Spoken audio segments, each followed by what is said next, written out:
ఏడబ్ల్యూ Dwight Ellen తరగతి గది పరిమాణంలో కావచ్చు, తరగతి గది కాలంలో కావచ్చు తగ్గించబడినటువంటి వ్యూహాత్మకమైనటువంటి బోధన, సూక్ష్మ బోధన అని చెప్తాడు. ఎవరు అంటే ఏడబ్ల్యూ డ్వైట్ ఎలెన్ అనేటువంటి ఒక వ్యక్తి సార్. తరగతి గది కాలంలో కావచ్చు, తరగతి గది యొక్క పరిమాణంలో కావచ్చు తగ్గించబడినటువంటి వ్యూహాత్మకమైనటువంటి బోధన. తరగతి గది కాలాన్ని మనం ఏం చేయాలంటే తగ్గించాలా. ఆ తగ్గించేటువంటి కాలం ఎంత సార్ అంటే 10 నుంచి 15 నిమిషాలు అనేటువంటిది గుర్తుపెట్టుకోవాలి సార్.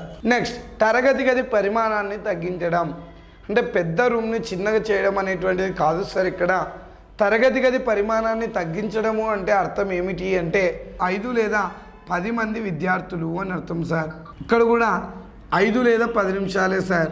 5 లేదా 10 నిమిషాలలో 5 లేదా 10 మంది విద్యార్థులకు బోధించేటువంటి ఒక వ్యూహాన్ని మనం సింపుల్గా ఏమంటున్నామంటే సూక్ష్మ బోధన అంటున్నాం.